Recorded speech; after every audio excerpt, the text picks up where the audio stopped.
আমরা সেদিন চলে গিয়েছিলাম বোলপুরের সোনাঝুরির হাটে। ওখানে আদিবাসী নৃত্যে তালে তাল মিলিয়ে আমরা চলে গেলাম হাটের মধ্যে। ওখানে অনেক জিনিসপত্র পাওয়া যায়।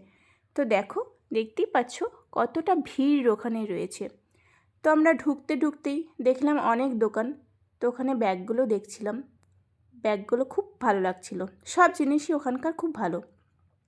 তারপর আমরা খেতে লাগলাম রাবড়ি।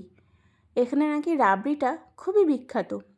তো প্রথম বাচ্চা দুটো নিয়েছিল, তো ওদের কাছ থেকে 1 চামচ টেস্ট করে দেখলাম যে ভালোই আছে।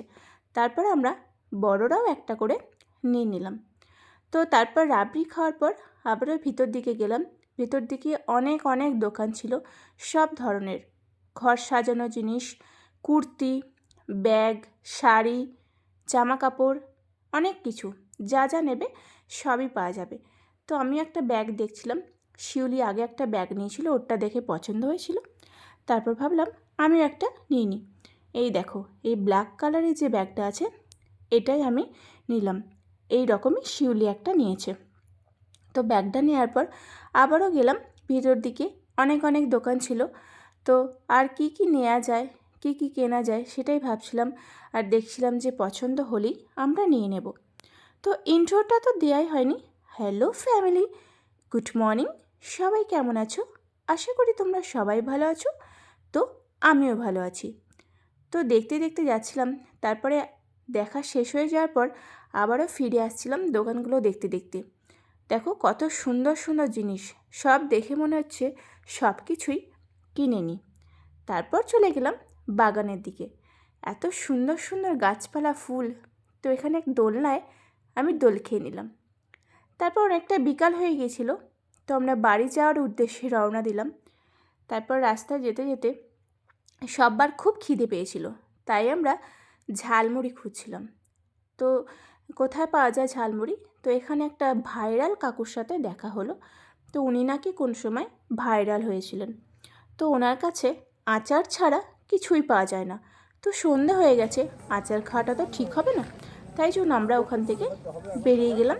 আবার খুঁজতে লাগলাম কোথায় ঝালমুড়ি, ফুচকা এসব পাওয়া যায়, তো কিছু খাওয়া যাবে। দেখো, আমার হাতে একটা ব্যাগ আছে, ওই ব্যাগটাতে একটা শাড়ি কিনেছি। আমি আর শিউলি একই রকম শাড়ি কিনেছি। তো তারপর আমরা চলে আসলাম গাড়ির কাছে ব্যাগগুলো রাখার জন্য। দেখো, সামনেই দেখতে পেলাম অনেক রঙের বেলুন, কি ভালো লাগছিল দেখে, ছোটোবেলায় ফিরে যাচ্ছিলাম। তো বেলুনগুলোর কাছে গিয়ে আমি কটা ছবিও তুলে নিলাম, খুব ভালো লাগছিল। তারপর আমরা খুঁজে পেয়ে গেলাম ঝালমুড়ি।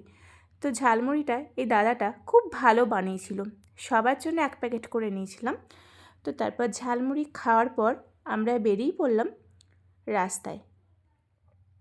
রাত্রে ডিনার, অনেকটাই সন্ধ্যা হয়ে গেছে, রাত্রে ডিনারটা করেই তারপর বাড়ি ফিরব। তো আমরা খুব বাড়ির কাছাকাছি চলে এসেছিলাম। তো কুরমুরে আমরা এখানে একটা রেস্টুরেন্ট দেখতে পেলাম 13 পার্বণ নামে। তো ওখানেই আমরা সবাই নেমে পড়লাম যে এই রেস্টুরেন্টটাতেই আজকে আমরা ডিনারটা করব। তো আমরা চলে গেলাম, খুব সুন্দর রেস্টুরেন্টটা করেছে, আমি আজকে প্রথমেই আসলাম। তো ভিতরে ঢুকে গেলাম আমরা সবাই। আমাদের সারাদিন ঘুরেছি, তো মুখ হাতের অবস্থা দেখে বুঝতেই পারছো খুব ক্লান্ত আছি। খেয়ে দিয়ে জাস্ট বেরিয়ে যাব। তো তারপর আমরা ভিতরে ঢুকলাম, তোমাদেরকে রেস্টুরেন্টটা একটু ঘুরেই দেখাচ্ছি। খুব ভালো করেছে, নিরিবিলি, খুব ভালো লাগছিল। তো আমরা 6 জন ছিলাম, তো 6 জনের একটা সিট বেছে নিলাম। তারপর বাচ্চাগুলোকে হাত ধুয়ে বসালাম। দেখো, খুব সুন্দর ঘুরে দেখালাম। তারপর তোমাদের দাদাভাই অর্ডারটা দিচ্ছিল। টাটা সবাই।